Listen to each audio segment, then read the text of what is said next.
What's up, everybody? Forgot to do an intro, but there's really no intro. There's no intro required. I just kind of like doing it, just kind of set the scene. But let's just get into it. Yesterday I saw Marty Supreme. Today we saw Avatar: Fire and Ash. And my initial thoughts is it's probably exactly what you expect. If you've seen the first two are very similar. I have a very hard soft spot. Contradictory, but I do. Y'all know what I mean. But I have a soft spot for the first Avatar movie. It's not like the plot. The plot is not like this reimaginative, just genius writing by James Cameron, but just the visuals for a 2009 movie are insane. It is insane. Still one of the most visually impressive movies I've ever seen. I love it so much. I love rewatching it. It's so fun learning about the world and just experiencing the conflict that the humans and the Na'vi have, and but I really like it. I really like it. There's a reason it's the highest grossing movie of all time. So I really like these movies. However, the sequels were just a little too focused. As much as I love the visuals, how much blue can a person really stand? And it's just blue. Like, The Way of Water, stunning. Absolutely stunning. But the second and third movies, because the third movie was 3 hours and 17 minutes. That is a long time. It's a really long time to tell us. If you want to milk it money, you go 3, 4, but does your third entry, and I think they're making more, like 2 or 3 more, maybe 1 or 2, but does it really need to be that long? And I just don't think it does. I don't think it does. I think the story, while there was a lot to it, but I think they could have. Let me talk about just the overall, what I didn't, because I liked the movie. I kind of did. I liked it better than the second one, I think. But I have a problem with 2 of the major characters. I do. And unfortunately, they kiss in the movie. Honestly, I'm all for interracial, interspecies relationships. But Kira and Spider, I dislike them. Spider, he's one of the most featured people in the movie, and I can't stand him because when he's in the movie, like every shot just looks a little different because he's the only real thing on the screen. He's the only human with a bunch of avatars, and I know there's there's all the military personnel, but he lives in that reef clan with all the other avatars, so he's featured a ton. And they try, but there's some camera cuts that look straight from a video game, and then it goes back to IMAX. It's really weird. It's kind of off-putting because some of the shots that could be used for video games, like the video game cuts, like the action shots, I think that they could have done it better, because sometimes it just go like this. It literally looks like a Kratos God of War cutscene or something, but then it just goes back to regular shooting, and I was a little confused, and it kind of looked off. Like, the visuals, I don't think they were as good as the second, and I wouldn't hesitate to say they weren't as good as the first. And James Cameron's getting old. I don't know, maybe that's it, but there's a lot of problems that I have with this overall series, and not really because of the first one, but just because there's not a lot of room for our characters to develop. And Jake Sully, there's not a lot of room for him to really develop, because his arc is kind of the same that it was in the second movie. Just having to make the tough decisions to protect his family, hold his family together, and sometimes he falters a little bit, but then he's just like, oh, I like my family. and I will fight if I have to. It's the same thing as the first one.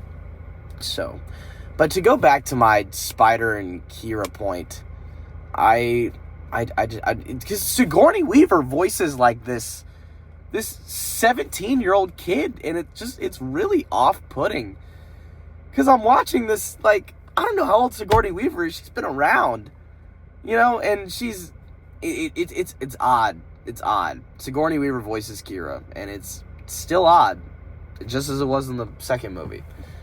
But she has to connect with the Great Mother, and it's really featured. And she's like, I can't do it. And then two other people just like converge, and then all of a sudden she just has to walk. She just has to power through. I don't get it. I just don't get it. And it's never explained. It's never talked about, and I don't understand it. And it's like one of the main points of the movie is her overcoming this barrier that she has to Eywa, the Great Mother. But it's a lot of the stuff in this world is not explained. It's not explained in a way that makes sense. And this way it does not make sense. Like, she just made Spider. She got him one of those braid things, and he's connecting to Eywa. And that's because she was in the woods, and then she just said to the woods, like, do that. And then she was like, Eywa didn't do that. I did that myself. What? Like, no, that's how. I'm dumb. I was dumbfounded. In the theater. He can breathe without a respirator. It's crazy. It's another insane problem for me. I'm talking about a lot of problems, but I think I need to get this across. I don't know what the humans want, because in the first movie they needed to get unobtainium, the stupidest name for an element that I've ever heard. They need to get that. And then the second one, they need to get whale fluid. And the third, they still need to get whale fluid. But now, like, they're trying to colonize Pandora. I hope that Pandora is literally the only place that they could possibly conquer or colonize, because they can't even breathe. Like, they're trying to colonize this planet, and no one can even breathe. And they need the batteries and the respirators, and I just don't understand how you could possibly think to colonize a planet when you can't even breathe the air. I don't understand. I just don't get it, and it's not really well explained.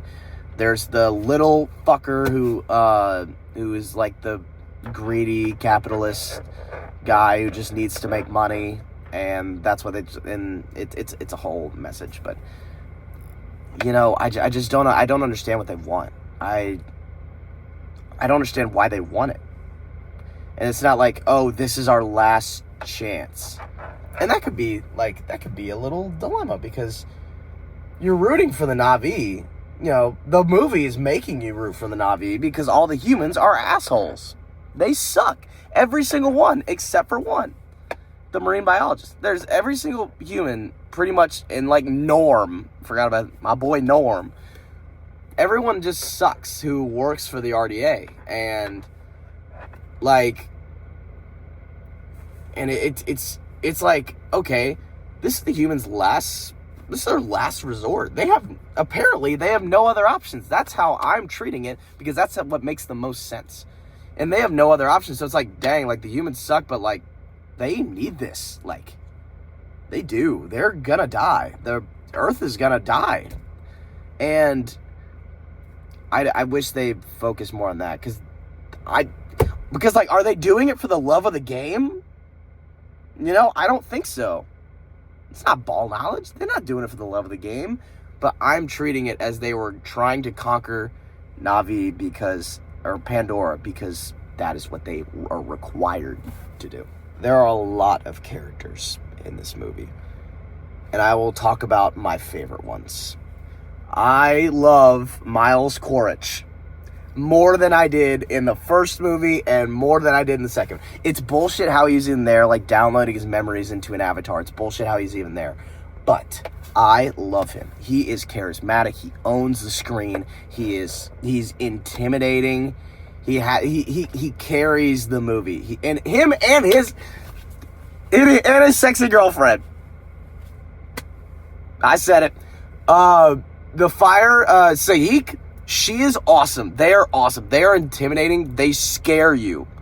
And not just because they're Na'vi. They are very intimidating. A power couple. They are awesome. Great villains. Awesome villains. The queen is dealing with, Awa turn her back on her, and and so it's cool. It's just the complete antithesis of Neytiri, Jake Sully's wife, who I also come to really like in the second movie. She does a little bit of she does that a shit ton, but she is great. She just puts everything aside. But that's what I like. It's just Fast and Furious. They hammer home the family thing. The Sullys stick together, and in movies today, I have a soft spot for that. It's honestly really cool, and how family has just always been this thing in the first movie, the second movie, and the third movie. And Neytiri has this arc where she hates humans for what they've done. It's a little contradictory because she had 4 kids with one. So, but Jake obviously has that arc where he's not human anymore. He has those human instincts, and that's why him and his family, they make mistakes, but that's where that love comes from. That's where that personality and stuff, and so was his arc in the first one. But Neytiri has to realize that, Spider, as much as I don't really like him, he's part of their family. And, I think she sees that, when he can breathe, and she has this moment where felt like she was becoming the fire people. And I really like that. I like those moments, like those family moments that they have. Unfortunately, this movie is really long. It is really long, and I could talk about a lot of other things, but I just don't want to do that because they could just cut a lot. You can make a movie beautiful without hammering it home all the time. And the world of Pandora, just James Cameron, he's done such a great job. Avatar, it changed the game. That's the bar. And it's all, you always want to improve on that, but there's just I think this plot could have been told. You can make a long movie. I think this plot could have been told in 2.5 hours. You could have cut a lot of stuff, of just scenes of characters just looking out into the distance, and Loak, it's featuring, a lot of it features him. And I like him. I do. I think, he's just a guy who wants to protect people. He's just young, and, he feels like he has this weight, and him and Jake obviously argue a lot. But, he always talks about, I have to find my purpose. And Neytiri says he has to walk his own path. And Jake is proud of him because he walks his path. He is like the fucking Tulkum, the whales that the humans are trying to, he's like their ambassador or something. He's like the guy's brother. He relates to him because he's sort of an outcast and stuff. And it's kind of nice, but they really went all in on him, and they spent a lot of time, and it kind of got tiring. It got pretty tiring. Just seeing the same old, you are my brother forever, and they spend a lot of time just with scenes of him just looking, and obviously they have a lot of scenes of him just riding the thing, one hand in that bitch. So, but I think they spend a lot of time where it doesn't really count, and that was my problem with the second one. But let's talk about some positives, because I did, as much as I did kind of like the movie. So, quick thing I didn't like about the movie. A lot of it is just people chasing other people, capturing them, and then them going free, but them capturing more people. It's the same thing as the second one. So many people get captured. I was like, you are not going to die. You are not going to die. Nothing is going to happen. And, just so many people get captured, and then, they have the moment, and then they just don't do anything. So, quick interjection. I talked a lot about how they could cut down a lot of scenes, but the scenes that were there, with like the character moments, just like the one-on-ones, I did like them. You know, I think that all these people have a lot of love for each other. There's obviously a lot going on.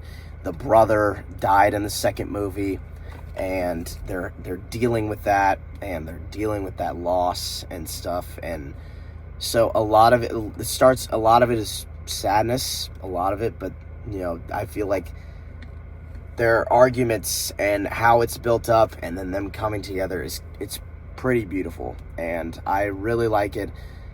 Everyone in Sully's family is just, you know, is great. And the Loak's girlfriend, the blue-green girl, she, like, those conversations with her and Lo, I wish we had, you know, a little more of that. I wish some other thing was you know, cut out a little bit. But I thought just the interpersonal conversations with the people I'm a sucker for that. And so I thought it was really good. And I thought the kind of dilemma between Jake Sully and Miles Quaritch was awesome. It was awesome. One of my favorite parts of the movie, because they're like fighting each other, but then like Spider just like almost dies. They're like, oh shit, like we both like this kid, like, cause, and it's honestly pretty funny. Like there's a pretty funny moment towards the end, and like, but they're like, they fight like so much, and then it's just like, like, I got Spider. It's like two divorced dads. Or it's like the dad and the stepdad. And the dad like lost custody, and now the stepdad has it. He's like, hey, I want my kid. And Jake Sully's like, okay, give me my wife back. Or give me this. And the Spider's like, okay, like, y'all can stop fighting. Like, it's pretty funny. But a lot of it, so they're like having these conversations like, oh, Spider's a great kid, and Miles is like, yeah, he's got a little bit of me in him. And then Jake's like, I still hate you, and he's like, I still hate you too. Like, it's pretty funny. Like, they have one thing in common. I mean, they both were military, and Jake betrayed him. It's whatever.